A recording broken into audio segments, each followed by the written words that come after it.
When one of my friends was about to enter his 30s, instead of having a meltdown, he created a list of 30 things to do before he turned 30.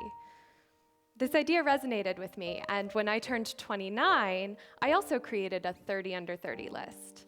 This list consisted of items as silly as learning to walk in heels to jumping out of an airplane. When I mentioned this to my undergraduate friends, we scheduled a trip to go skydiving. After this, I began to put everything else on my list off. Clearly, I had time, a full 12 months to be exact. Little did I know that my world would soon be turned upside down. In April, I felt a lump in my breast and a pain radiating from under my arm. After weeks of back and forth, on May 26, 2015, I tested positive for invasive ductal carcinoma. 2 lymph nodes were also positive. My doctor informed me that there were treatment options, but I needed to meet with an oncologist as soon as possible. Suddenly, instead of going on a solo trip or learning to walk in stilettos, my 30 under 30 list included mammograms, insurance battles, PET scans, picking out wigs, looking into implants, and the other joys of breast cancer. One of the biggest shocks was learning my fertility would be affected. This isn't an aspect of cancer highlighted in the movies. When I created my list, getting married and having children was the furthest thing from my mind, yet here I was adding researching fertility options to my 30 under 30.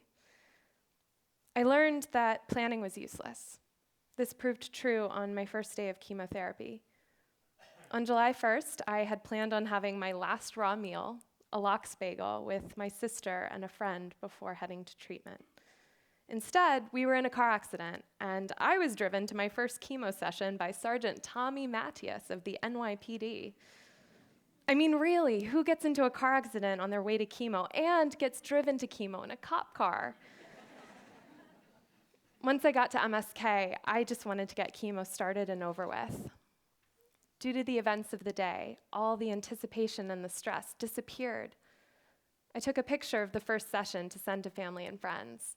A good friend even texted back with, "Only you would look smug getting chemo." Around then is when it hit me. I almost forgot to ask my oncologist if I could still go skydiving. I was elated to hear her say yes. It was the first time in months I had been excited. I would get to do something for my 30 under 30 and feel normal. Yet it wasn't quite normal. I had to hope that after 4 rounds of the Red Devil, a chemo cocktail, I'd be well enough. Saying those first 4 sessions were miserable is an understatement. But I realized it also meant I was a quarter of the way through the chemo and the skydiving trip was right around the corner. When that weekend finally arrived, words cannot begin to express the gratitude I felt to have my friends with me. That day, I felt more anxious about not wearing my wig than I did about the actual jump. By the time we arrived at the skydiving site, I felt giddy with anticipation. On the flight up, all I could think about was the beauty around me. When they opened the door, I welcomed the cool wind, and all systems were go. We jumped. The wind pushed against me. My body felt as though I couldn't fight back. I felt my skin rippling on my face, and the instructor pulled for the chute. When we were in the sky, time finally slowed down, and I was floating. It was the first time I was carefree. I knew that if I could hold on to this feeling, I could make it through the remaining 12 chemo treatments.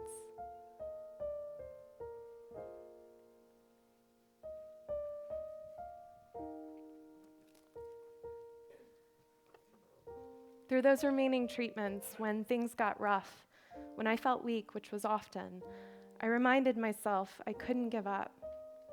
My 30 under 30 list may have changed drastically, but I had checked off the most important item: survival. On November 11th, 2 days shy of my 30th birthday, I left chemo behind with my 20s.